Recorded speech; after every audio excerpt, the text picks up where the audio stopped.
crazy. So hi, I've just walked back from the library today. It's Monday. I've been away from Canterbury for 2 weeks, so I haven't really been reading much really. I kind of took a break from everything.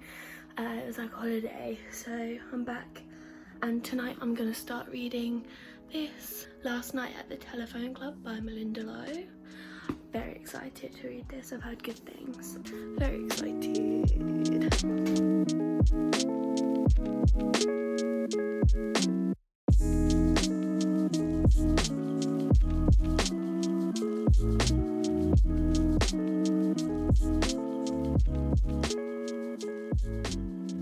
So it's Friday. Haven't really done much for this video this week. I've been really stressed with uni, my dissertation is due in a month, so I've sort of been focusing on that. Today I've taken a day off because I was just like, I need a break from thinking about one topic. I haven't made much progress with this, but I'm about a third way through.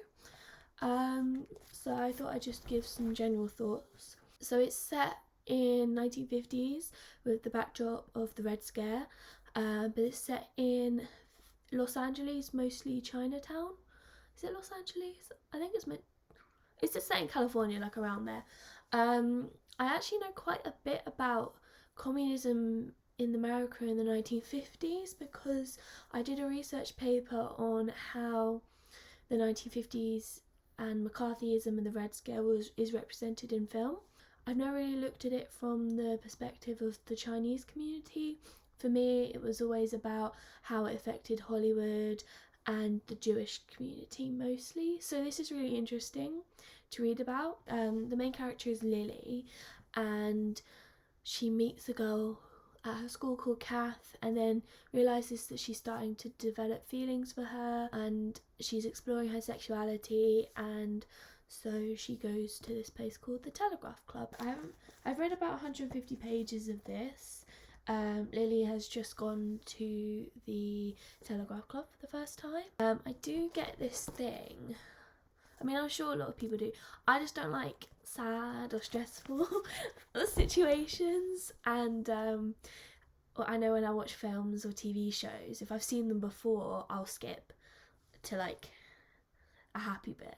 And this book, it's stressing me out because I know you kind of know where it's leading, like, you know, her relationship with Kath will be outed, but also I'm more worried about her stuff with communists and her dad potentially being deported.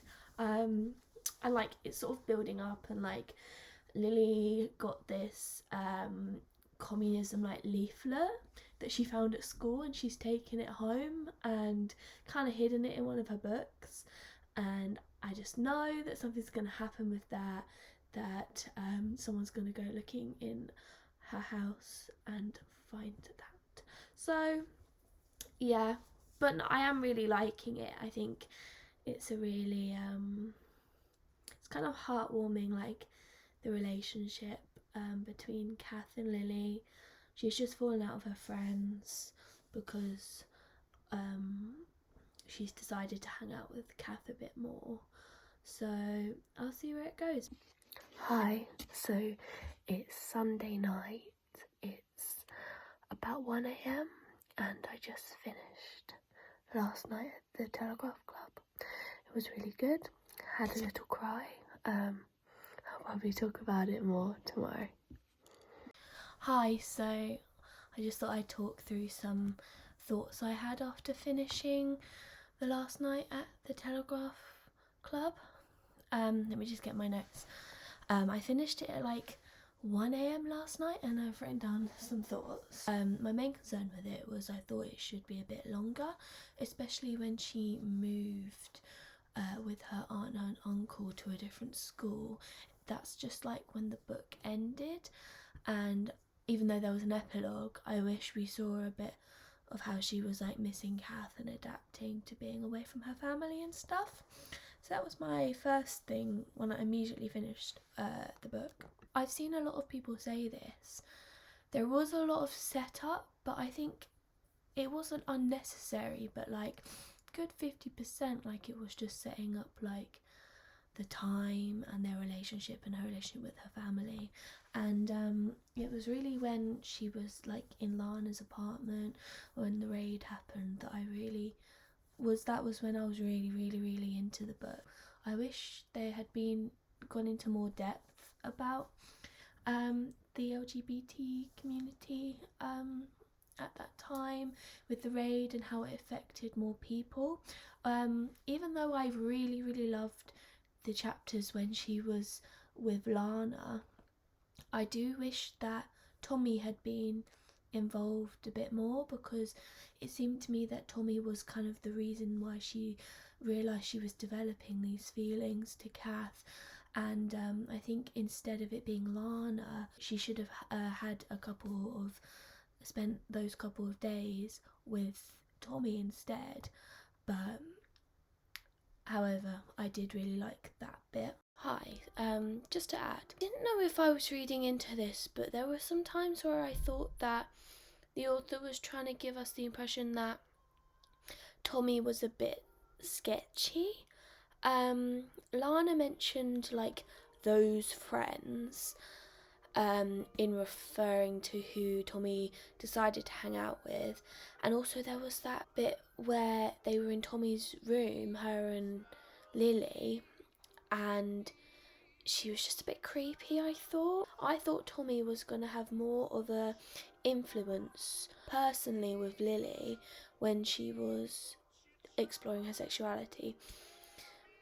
There was also mentions of children being influenced and like brought into the club, and I really hoped that they were just sort of what the police were saying and they weren't going to go down that route, because I think it would have gone against the sort of LGBT message that the author was going for. But with the scenes with Tommy being a bit creepy towards Lily, I couldn't help but think there was something more going on there, but I don't know if I'm reading into it.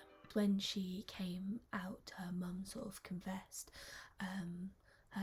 I think you hadn't really, apart from maybe the flashbacks, well, I'll talk about in a minute, you hadn't really seen too many conversations with her mother and her father, and I think that the scenes when it was Chinese New Year and when she had that conversation about leaving with her mum and dad, I think that was the best part for me. I think that was really interesting to read.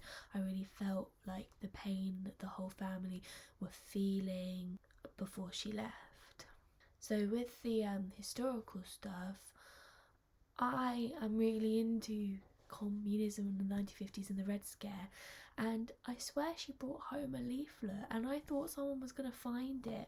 I do wish they'd gone a bit more in depth with that as well, but I wanted to know if her father got her papers back and that, so that's why I think there should have been an extra few chapters.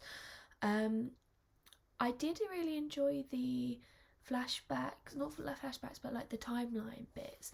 They were really informative to like the history and stuff, but there were a couple that I didn't think were necessary, and like I guess they were put in sort of to pace out the action and the drama, but I just wanted to skip through them and find out what was going on with Kath and Lily. I have seen a lot of people actually talk about Kath's character and say how she wasn't developed past the fact that she was classed as a butch lesbian, that she was sort of into like traditionally male interests such as airplanes. She actually wasn't looked into further, and actually I thought that there was going to be something about her family brought up, but there never was. Also, I wanted to know where she went after she was arrested. I don't know. Overall, I really did enjoy it.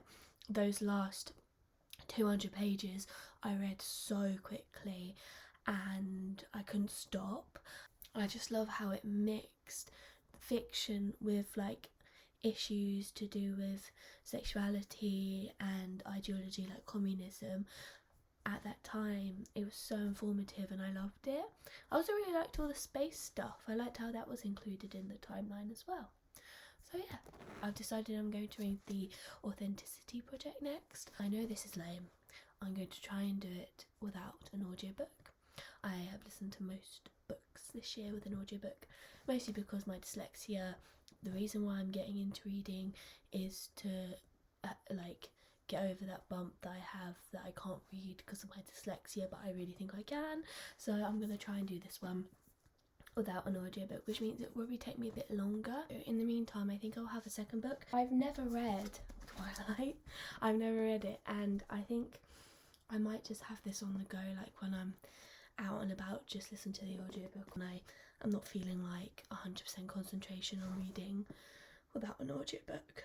So that's the plan.